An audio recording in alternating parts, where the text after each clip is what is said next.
बच्चों, आज हम 2025 के दूसरे सेट 346 जेटी को हल करेंगे। इससे पहले मैं इसके 4 भाग बना चुका हूँ। अगर आप उन भागों को देखना चाहते हैं तो उनका लिंक मैं आपको डिस्क्रिप्शन में दे दूँगा, आप वहाँ से उन्हें देख लीजिएगा। ठीक है, तो पिछले 4 भागों में हम जो है प्रश्न नंबर 8 तक हल कर चुके थे। आज हम प्रश्न नंबर 9 को हल करेंगे। ठीक है, तो प्रश्न नंबर 9 में कह रहा है कि रदरफोर्ड के परमाणु मॉडल का वर्णन कीजिए। इस मॉडल की कमियों को बोहर मॉडल ने कैसे दूर किया। ठीक है, तो देखिए इसका आंसर कैसे देते हैं। क्वेश्चन नंबर 9, रदरफोर्ड परमाणु मॉडल। अल्फा प्रकीर्णन के आधार पर रदरफोर्ड ने परमाणु मॉडल प्रस्तुत किया। इस मॉडल के अनुसार परमाणु नंबर 1, परमाणु का अधिकांश भाग खोखला होता है। नंबर 2, परमाणु का समस्त द्रव्यमान इलेक्ट्रॉन को छोड़कर तथा धन आवेश परमाणु के केंद्र पर केंद्रित होता है। इसे नाभिक कहते हैं। इलेक्ट्रॉन नाभिक के चारों ओर वृत्तीय कक्षाओं में घूमते हैं। नाभिक के चारों ओर घूमते इलेक्ट्रॉन ऊर्जा का लगातार उत्सर्जन करते हैं। नंबर 5, नाभिक के चारों ओर वृत्तीय गति के लिए आवश्यक अभिकेंद्र बल नाभिक व इलेक्ट्रॉन के बीच स्थिर वैद्युत बल से प्राप्त होता है। ये रदरफोर्ड परमाणु मॉडल है। अब इसमें कुछ कमियां थी। ठीक है, वो कमियां क्या थी?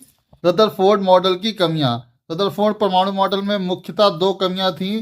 पहली कमी थी कि रदरफोर्ड मॉडल परमाणु के स्थायित्व को नहीं समझा सका। इसमें क्या था कि यदि नाभिक के चारों ओर घूमता इलेक्ट्रॉन लगातार ऊर्जा का उत्सर्जन करते तो इलेक्ट्रॉन के वृत्तीय पथ की त्रिज्या लगातार कम होती तथा इलेक्ट्रॉन नाभिक में गिर जाता। इस प्रकार परमाणु स्थायी नहीं रह सकता। अतः रदरफोर्ड मॉडल परमाणु के स्थायित्व की व्याख्या करने में विफल रहा। दूसरा जो रदरफोर्ड मॉडल में कमी थी वो थी रेखीय स्पेक्ट्रम की व्याख्या के संबंध में।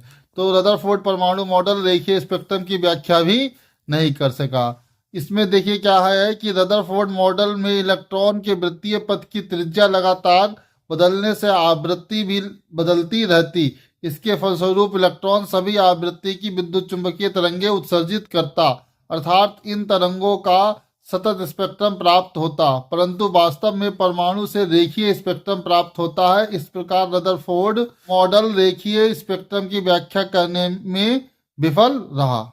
ठीक है, इन कमियों को बोहर ने दूर किया।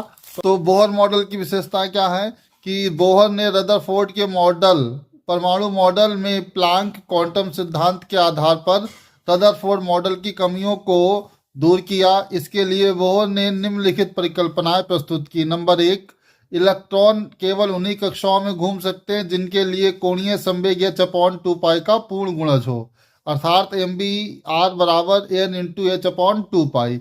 इन कक्षाओं को स्थायी कक्षाएं कहते हैं। इन कक्षाओं में घूमते इलेक्ट्रॉन ऊर्जा का उत्सर्जन नहीं करते हैं। इससे परमाणु का स्थायित्व बना रहता है। ठीक है बच्चों, इस तरह से इन्होंने जो स्थायित्व वाली एक त्रुटि रही थी, एक कमी रही थी रदरफोर्ड मॉडल में, उसे दूर कर दिया।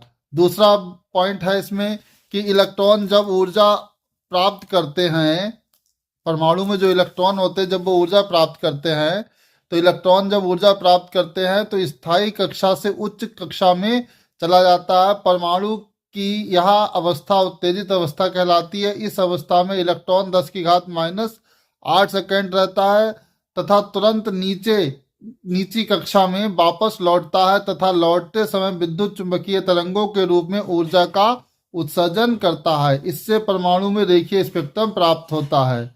यदि उच्च स्तर में इलेक्ट्रॉन की ऊर्जा E2 तथा निम्न स्तर में इलेक्ट्रॉन की ऊर्जा E1 है तो E2 - E1 बराबर hν, जहाँ न्यू उत्सर्जित ऊर्जा की आवृत्ति है। इस समीकरण को बोहर का आवृत्तीय प्रतिबंध कहते हैं।